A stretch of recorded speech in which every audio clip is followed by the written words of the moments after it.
Hello, and welcome to the SaWGuy podcast.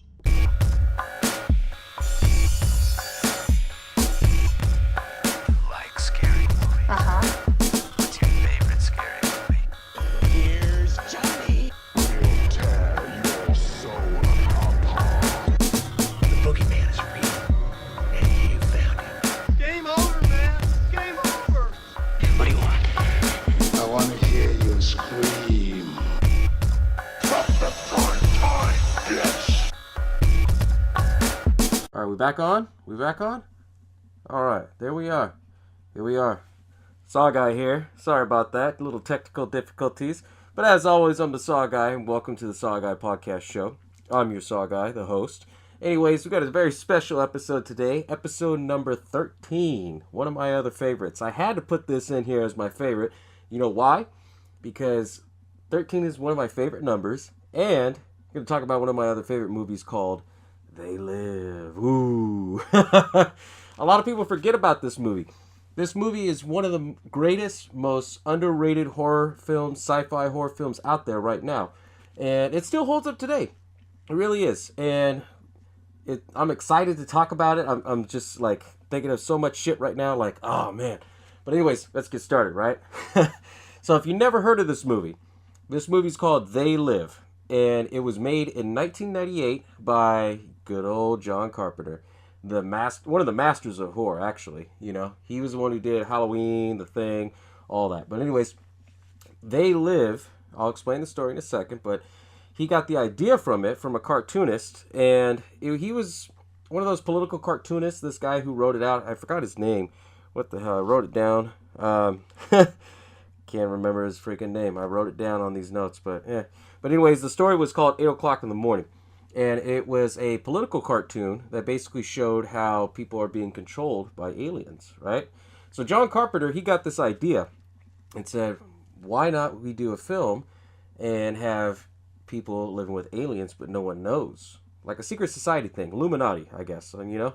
But anyways, when he wrote that story, oh shit, like, I'm getting goosebumps thinking about it because that movie was so damn good. Yeah, good acting in there too. Yeah, Rowdy Piper, Keith David, Meg Foster, George Buck Flowers.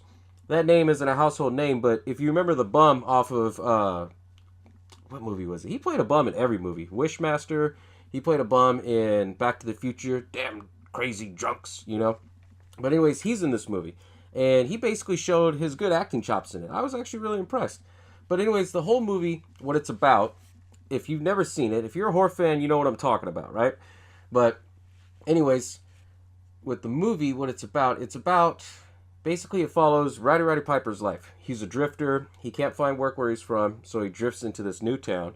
They never said what the town was. They never said Rowdy Piper's name. But everybody always referred to Rowdy Piper as Nada, for nothing, They never referred to it anywhere in the movie, but just in the credits.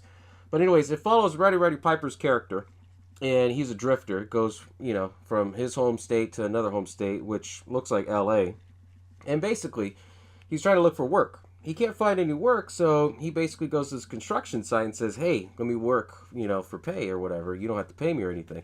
So he starts working and everything. Then he becomes friend with Keith David, who is also in the movie.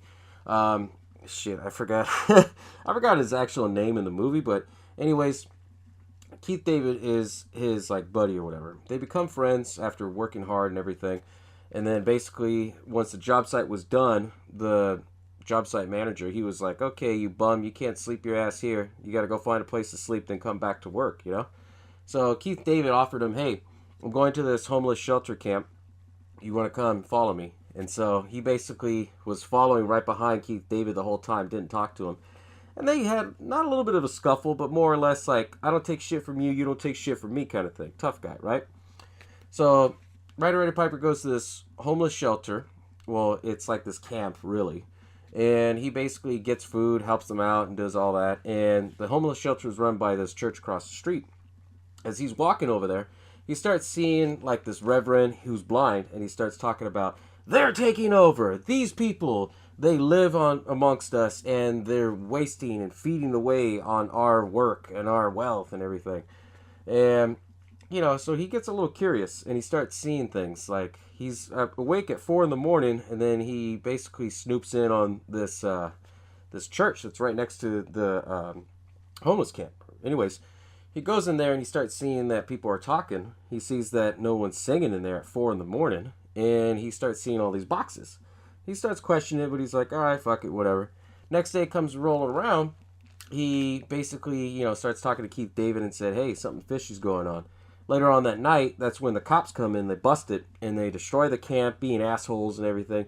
That's how it was, But there's a point to it. There's a point, right? So the whole story goes, Roddy Piper finds out that there's something big to it. He goes into not the homeless shelter, what was it? The mission, or not the mission, what the hell? I don't even know what the fuck I'm saying. He goes into the church. He finds out what the hell's in these boxes, and it ends up being sunglasses. And he takes it to, the side of this alleyway, puts it in there, and then he starts putting on these sunglasses, and he starts seeing everything in black and white. And then he starts to realize, whoa, what the fuck? And then you start seeing everything with these aliens have subliminal messages hidden in everything. From billboards that say obey, dollar bills that say this is your God, random shit. And the whole story follows Roddy Piper, how he discovers everyone around him is not who they are. They're aliens living amongst us. But normal people can't see them without the sunglasses, because you find out later in the movie that there's a signal on top of the TV station, the main TV station, and basically it bends the light rays or whatever, so that way us normal humans, we couldn't see them unless you have like special sunglasses that could bend light and all this shit. So the whole story goes is that he's trying to tell everybody about it, and then eventually the aliens, they find out, and they have these walkies on their watches. So they basically tell everybody, hey, we got one that can see. So they basically target him. And one of my favorite scenes in that movie was when the cop was fucking with him. He goes up to him and he says, where'd you get those glasses? The Tooth Fairy. It was just fucking funny. The whole story goes, he kills the cops, takes the gun, he's trying to run from everybody, he goes into the bank, and then that comes that main iconic line, I am here to chew bubblegum and kick ass, and I am all out of bubblegum. That just, whoa, that, I guess you could classify this movie as action because it had a lot of the gung fu and everything in there, but he starts shooting up the people that were aliens, and people, they don't know that he's actually shooting aliens because they can't see it, Then eventually he tries to run. He runs into Meg Foster. He takes her as hostage to go back to her place. And she basically tells him, hey, I work at that TV station. She tries to kill him, knocks him out of her house. He basically finds Keith David. Keith David says, hey, everyone's looking for you. Then they have this whole 10... I exaggerate. It looks like 10 minutes of just like fighting. And it was real fight. It was just like, rest for a little bit, and then they're like all tired out, body slam, all that shit, And eventually he gets Keith David in on it, shows him the sunglasses, they start hiding out, then they start meeting in with the people, that kind of understood everything that got raided on at the homeless camp. Then basically they said, okay, meet up with us, we're going to talk about it. Meg Foster, they don't say it, but I mean, it's kind of implied that she basically works with them as a spy. And her name in that movie was Holly. So the whole time he's all talking to Keith David, oh, I gotta talk to her, oh, I gotta take care of her, Then eventually they find out some of the secret weapons. They, get machine guns and shit. They go in there, they get transported into the TV station. They meet up with George Buck, the homeless guy who plays a homeless guy in every, 80s horror films and everything like that, or 80s films. And he basically is all cleaned up, which is funny, And he plays the different character where he's like, hey, boys, you can get a good piece of that pie, And what he meant by is that if you figured out that they're aliens, they basically bought you off. They basically said, join us, either we'll kill you or you join us and we give you money and you have wealth. And he basically escapes and transports out of there or whatever. But before he does all that, he shows them all around the secrets. How these aliens have been on Earth for a long time. They've been taking over us, right? And they eventually, when he transports out, they start going on this shooting range where they try to find the satellite. Meg Foster ends up finding them. He thinks that she's working with him. They're going to go and stop the satellite. But she actually kills Keith David. There's a standoff where he's like, okay, do I destroy this, satellite, whatever, so people sees? And basically, he shoots it. Meg Foster shoots him. He shoots her. And, end of movie when the satellite breaks off and then everybody sees who they really are, how they're all aliens. But this movie, to me, is one of my favorites because it still holds up today.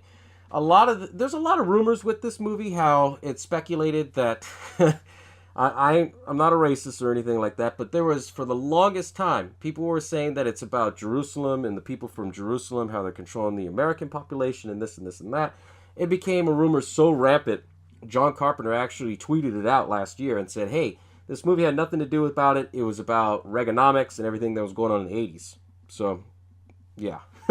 I don't know how the hell people got that, but I think this movie still holds up today because you never know how it is in real society. You never know who you could trust, And that's what's really cool about this movie, because basically you see what you want to see, like tunnel vision, but at the same time there's something different about somebody. There's always the skeletons in the closet, and that's what I loved about this movie, because it basically showed that you have a society that's living amongst us. We don't know about it, but they're taking over little by little. So basically, they're making their people wealthy. They're pushing, well, not pushing. They're basically kicking all the people that are like normal alien, or not aliens, normal human beings off the planet.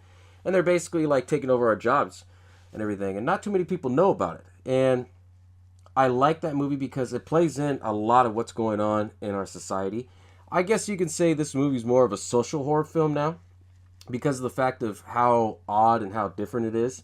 And to me, it still holds up. It really does, because everyone forgets about this movie. And this is why I say it's underrated, because you used to see this movie all the time on TV, like local TV channels and shit like that. They would play it on a Sunday or on a Saturday or whatever, It's kind of like a time filler. But you don't see it anymore unless people really know about it. And it was Roddy Piper's acting debut, I think it was. And basically the whole movie, when it first came out, it pushed a lot of buttons on the American agenda. Everything from people going crazy and stuff. And they even said that in the movie too, where George Buck, he was the homeless guy. He basically said, oh yeah, people are going crazy, going into banks and shooting people and doing this and doing that. And they never really explained it until you figure out that's what happened with Roddy Piper's character. He basically discovered that there's aliens living amongst us secretly, and they're trying to basically invade us, And it still holds up to me because, look at the shit we're going through right now as a society. Everyone's going crazy with gun rights. Everyone's going crazy with social equality rights. All this stuff. Who knows? Maybe it's the aliens taking over. Ooh, right? Or they're trying to get us to fight amongst us like in the movie. But it's one of those movies that makes you think, whoa, could this really happen? And John Carpenter, he was a fucking master of horror, master of suspense and thrill. And it's still, to me, that's, I don't know if you could really say it's action-packed. There is a little bit of action, there's a little bit of gun action and things like that, but, it makes you question a lot of things. It's very eerie and very similar to how it is. Because, this movie was filmed in 1988, actually. So before all the social issues that came up with Rodney King and everything, police brutality, all that stuff going down. And this movie focused on all of that. But there was a reason behind it, is because there was aliens trying to take over our world as humans, And what was cool about it is that they kept that mystery going. Why do they want to come here? We're a third world country to them, that's all. And basically they're a super high advanced alien life form that just wanted to take over. That's all it was, and it was really interesting. It really was. But, there's a lot of little tidbits into it. I was reading up on IMDb and doing all my research, and within the first 2 minutes of the movie, they give it away. And it's a trip, because I was like, no, that's bullshit, right? They actually do. There's a scene where Roddy Piper is walking, and he stops and looks at all these televisions, and it shows Mount Rushmore. And then you have, I think it was Abraham Lincoln and George Washington towards the end. They were both wearing sunglasses staring at each other. So it was kind of a wink to what was going to happen and things like that. John Carpenter does put that in some of his films, but obviously he hasn't done anything really recent, unless it's the new Halloween remake that's coming out. But I thought it was pretty interesting how they did that. And the fact that John Carpenter came up with this from one political cartoon story. Fucking amazing, right? You know, who would ever think that aliens would live amongst us like that? You know, and as a social world that we live in right now, it's scary as shit because there's still police brutality going on. There's still people going crazy, and it's a different type of horror, but it's a horror that's realistic. Does that make sense? I don't know. Let me know in the comments down below, guys, because I know you guys are probably thinking, "What the fuck? This guy's crazy." You know, no, I'm not crazy. There's a meaning to this movie. Somewhere down the line, you know, I really enjoy horror films, so we all know that, right? But you know, there's a lot of little interesting things, and this movie is still iconic, but it doesn't get, you know, listed as iconic. And you know, point taken. I'm going to talk about that fight scene. That fight scene actually was officially 5 minutes and 20 seconds long. It was supposed to be a boom bam, but John Carpenter liked the way that they rehearsed it, Keith David and Roddy Piper. And so he figured, okay, well, let's film it and see where it goes. And the fight, it was so long and drawn out because they're two old guys, you know, fighting. They get winded, and then they basically stop for a second or two. Then they go back to hitting each other. And they even spoofed it off South Park, I believe on the 4th season, when they did Timmy versus Jimmy, you know, fighting. They did the whole thing with that, you know. And that was fucking funny. You know, you have to admit, as a horror fan, that's kind of funny. And then the fact that Roddy Piper's a wrestler, he did wrestling moves. I thought that was just legit. It was kind of cool, you know. But originally, this whole movie was written in mind that instead of it being Roddy Piper, John Carpenter wanted Kurt Russell, because he did Escape from New York, Escape from LA, all those. And he worked really closely with Kurt Russell with, what was it, The Thing. And so he wrote this story in mind with him, but obviously Kurt Russell didn't do it, so Roddy Piper jumped in on it. And they said that when Roddy Piper was filming this, and he was doing interviews, he wouldn't talk bad about anything about it. Like, oh, do you think it's about the American government? He would never answer because he was technically on a visa, you know. And I don't blame him, you know, because, I mean, filming a movie like that, like, oh, shit, yeah, I think it is, you know, ruin his chances and everything. No. But it's a very iconic film about aliens living amongst us. And it's basically, you don't know what it is out there in the real world, you know. It's crazy. It's really fucking crazy right now, you know. And I know I'm crazy. I'm the Saw guy and everything, but when you hear about shit, see shit like that in the news, it's like, whoa, okay. Can't help put two and two together. But They Live, it's really iconic. It's really up there and par as far as being, I don't know, it's genre bending. John Carpenter's always been good at that.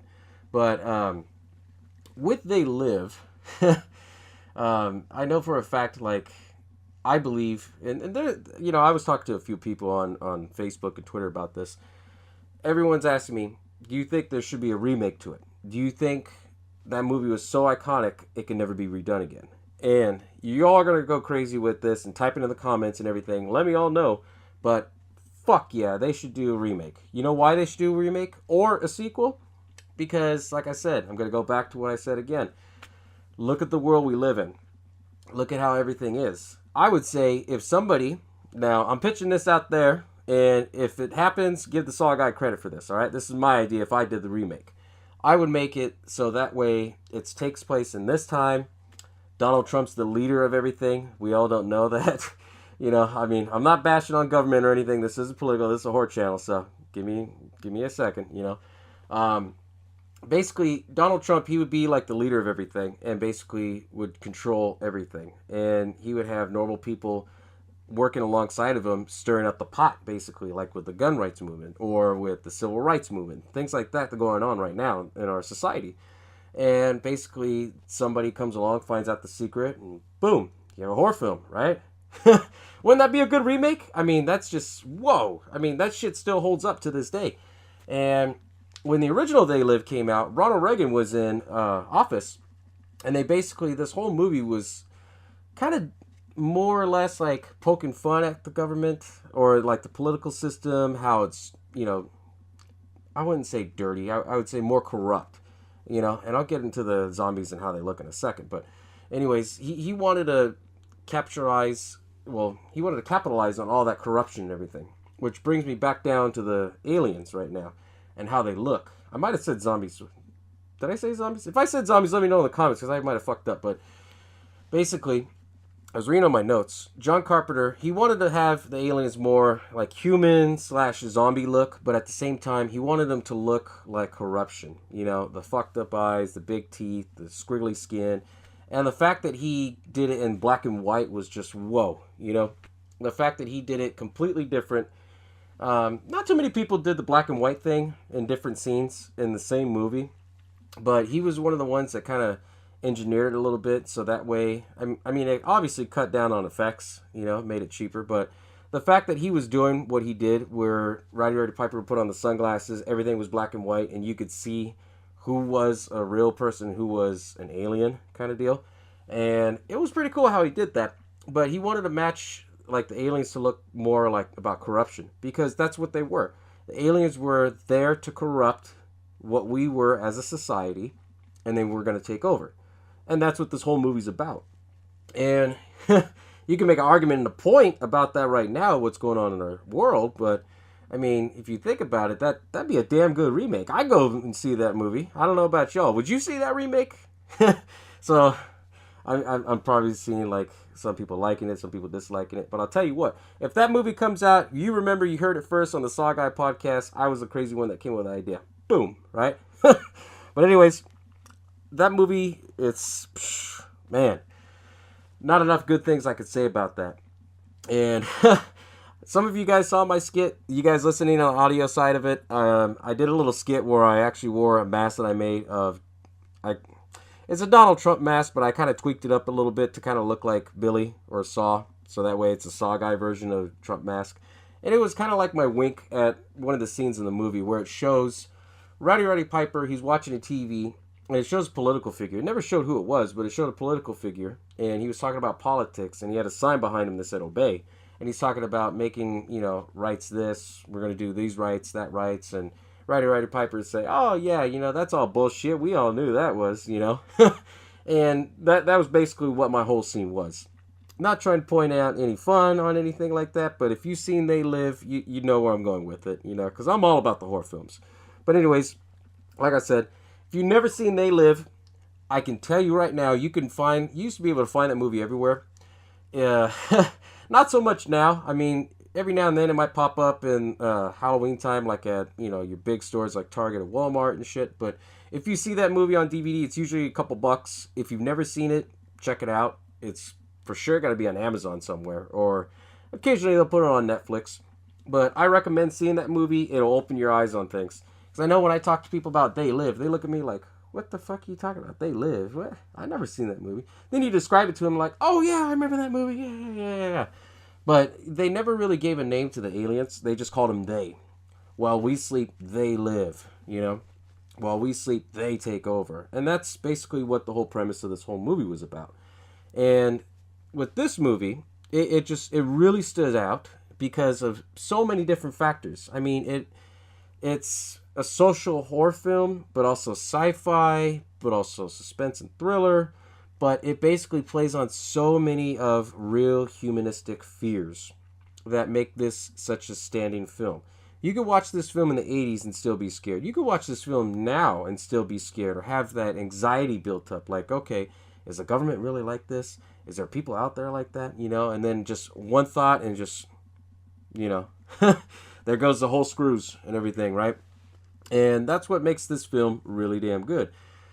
Not too many people give it credit, especially, you know, I mean, everybody remembers Roddy Piper for that scene, you know, I'm here to chew bubblegum and kick ass. And he's done some other films. I didn't look up too much any of the other films, but his main iconic role was always the fact that he played Nada in They Live. Keith David, it kind of really jumped up for him. You know, he started getting a little bit more roles. Meg Foster, a lot of people don't remember her, but she plays more recently. She's done 31. She was the old lady in 31. You know, now that she's older and everything like that. Because I think at the time she was in her 40s when she filmed it. But she's still around acting, still doing horror films, like always, you know. And it's like, it's such a trip seeing that film. It really is.